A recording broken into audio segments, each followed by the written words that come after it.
Yes, the Minnesota situation sounds all fine and dandy for the Giants right now, being that this is all happening right before they play the Giants, but this is make or break for the Minnesota Vikings. The fact that all of this is happening now may just encourage a change in how Minnesota runs their offense. Listen, we may see an appearance from, you like that? You like that? From Kirk Cousins. We may see that Kirk Cousins again in this game where he is, back against the wall, had a lot of scrutiny under him, a lot of heads turning his way, seeing if he's a bust or not as far as the Minnesota Vikings quarterback, and we may see him ball out and try to prove himself once again as he did in Washington in that you like that? You like that game. You like that? No. You like that? No. What is going on, guys? Welcome back to another video, and I'm going to be honest here. You guys, this is going to be an unpopular opinion. I haven't watched anybody's video yet on recaps or any video makers like that, but call me crazy, but I'm actually proud of the Giants in this game. Now, just hear me out here. Hear me out here. I know a lot of you guys are probably going to say, I don't know what I'm talking about, this and that, and how can you not be impressed with the Washington Redskins game, but you're impressed with this game? Or I'm not really so much impressed, I'm just more proud of this team. I want you guys to keep something in mind. The Minnesota Vikings are a playoff team. Okay, they are. There's no doubt about it. They are a good team. There's no doubt in my mind. With the players you have, you look at them on paper. Yes, they had their offensive struggles. You look at them on paper, they are a playoff team. And the fact that the Giants fought the way they did, yes, the Giants gave up tons amount of yards. Tons of yards, okay? 200, like, Kirk Cousins had 280 yards at the beginning of the game, at half, right? But the Giants kept fighting. The Giants have had problems in the past couple of years with fighting, with being able to keep the fight. And a lot of guys were just getting lazy and not tackling and just letting the offense, that Saints game last year where the Giants just gave up and let Alvin Kamara waltz right into the end zone at the end of the game, putting the game further out of reach. Okay? There a couple years ago when we had Ben McAdoo, they just gave up, right? This was not one of that. The Giants kept fighting. The pass rush kept trying to get to Kirk Cousins. Josiah Tauefa late in that game kept going after Dalvin Cook. Yes, the corners, all of them, every single one of them, DeAndre Baker, Janoris Jenkins, Grant Haley, all of them struggled, but they kept fighting in this game. There were a lot of times where it was good coverage, just Adam Thielen is too damn good. He's too damn good, okay? This team is just not good. The Giants are just not good. I want to put that through you guys' head. The Giants are not that good. And they fought in this game. And they impressed me. I had this game being 27-17 Minnesota Vikings. I knew the Vikings were going to put a beat down on us. Okay? But one thing I said as my third key to success in this game was be conservative in this game. Make the most out of every offensive possession. This team is not to be joked around about. Do not underestimate the passing game either, was my second key to success. And it seems like they did just that. Make the most out of every offensive possession. Make your field goals. The Giants went for it 2 times late in this game before the fourth quarter, in the third quarter, electing to go for it on 4th down after being unsuccessful in the red zone, trying to go for it on 4th down. They were almost successful with that Sterling Shepard catch. He should have caught that. Don't get me wrong. He should have caught that. And we'll get to the offensive players in a second. But make the most out of every possession. Be conservative against this good team. Kick your field goals. Okay? In the beginning of the fourth quarter, it would have been 25-16, and you have a whole quarter to try to take the lead back. That's a 2-score game right there. That's a very small 2-score game. That's a touchdown and a field goal. You have the whole fourth quarter to try to do that. Instead, you're going into the fourth quarter 25-10, and there's not much team morale there when you're down 15 points. Okay? You have to kick your field goals against a good team like that. You have to try to chip away at the lead. And the Giants didn't do that.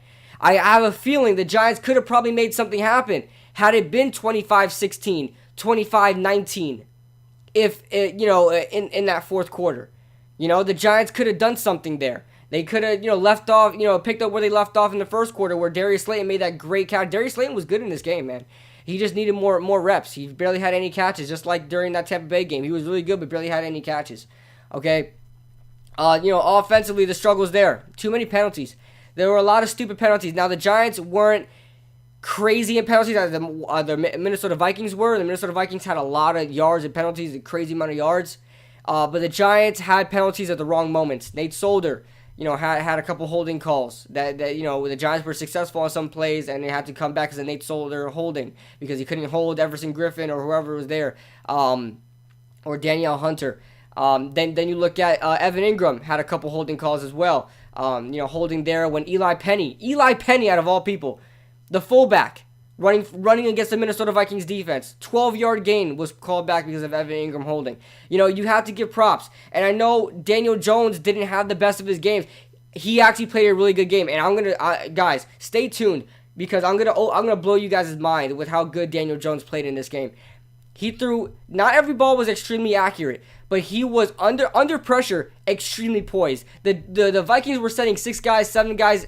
I don't know if they said 8 guys, but they were sending a lot of guys out there. And with a linebacking core that consists of Anthony Barr, Eric Kendricks, and Ben Gideon, you should be scared of a blitz. You should be scared. That's a really good front 7. The front 4 is enough to make somebody worried. The fact that Daniel Jones, under pressure, was able to step up in the pocket, look down the field consistently, and not be afraid of what's coming at him, that was really impressive. 21 out of 38, 182 yards. You know what? I'm happy with Daniel Jones. I'm extremely happy with what he did against the Minnesota Vikings because it was unexpected. I didn't think he was going to be that good. Okay, he was good. All right. The running game struggled. Wayne Gallman went out with a concussion. What do you expect the Giants to do? I'm happy that Pat Shurmur actually wanted to run it a lot more. He actually trusted Jonathan Hilliman to pick up those hard yards, those 3rd and 1s, those 2nd and 3s. There, he trusted John Hilliman to do that, and John Hilliman did do that. There weren't any fumbling issues. The Giants defense, they fought hard, but Jabril Peppers had himself a really good game. They had a really good game. The pass rush had a good game. They only got 3 sacks, but they were able to get pressure on Kirk Cousins. It was just Kirk Cousins, throwing it up there for Adam Thielen. Adam Thielen's, got to be out there somewhere. Adam Thielen's got to be out there somewhere, and he was. The Giants had decent coverage downfield. There were a lot of open plays. Don't get me wrong. There were a lot of open plays to the tight end, a lot of crossing patterns. Adam Thielen was open a lot, but Adam Thielen is just that good, man. He's just that good. So you guys can't be mad at this, okay? You guys can't be mad at this. And I know a lot of you guys are going to be like, well, look at the Minnesota offense. We were supposed to do well against the passing game. They threw on us and they were having terrible offensive problems. Let me give you guys an example.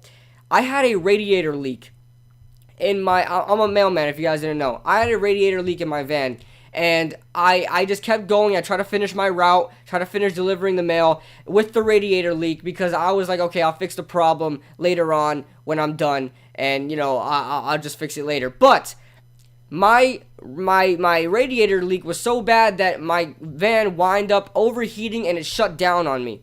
Okay, and that's when I had to do something about it. When things fell through and things got down to rock bottom, that's what made me do something about that, okay, and take it somewhere to go get fixed, okay?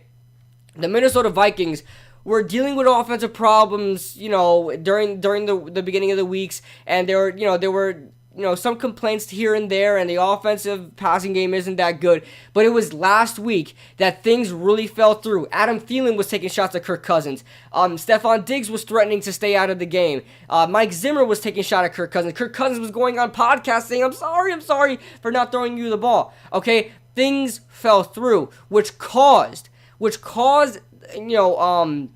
the offense to do something about it. That week, I'm pretty sure they sat down and said, listen, we need to figure out how can we pass. How can we get the ball to Adam Thielen? How can we get the ball to Stephon Diggs? How can we move the ball through the air? How can we do this?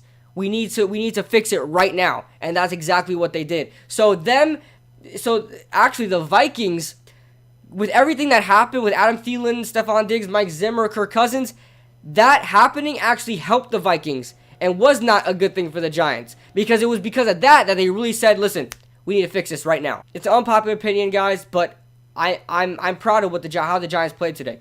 I knew the Giants are a good team. We're not a good team. Please stop drinking the Kool-Aid. We're not good. We're probably going to get blown out to New England.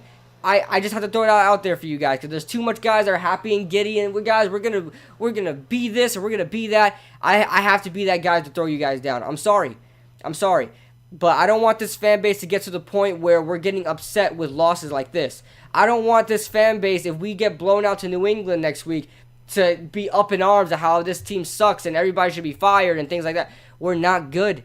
We're not good. We're not a playoff team. We're nothing close to that. Do not let a win against Washington and a win against Tampa Bay fool you. Okay, this was a good team we faced against. Don't act like it's the end of the world, okay? Because I told you guys in the beginning of the season not to look at too hard into the season anyway. Anyway, guys, stick with me. Later on this week, I'm gonna do a film breakdown for you guys. And hopefully I didn't leave anything out that I wanted to mention. Let me know your thoughts in the comment section below. Like I said, I don't know if this is an unpopular opinion. I didn't watch anybody else's video yet, but I'm going to try to get this out as fast as I can for you guys. Like I said, let me know your thoughts in the comment section below. Leave a like if you guys enjoyed. Subscribe if you guys are new. And I will see you guys in the next video.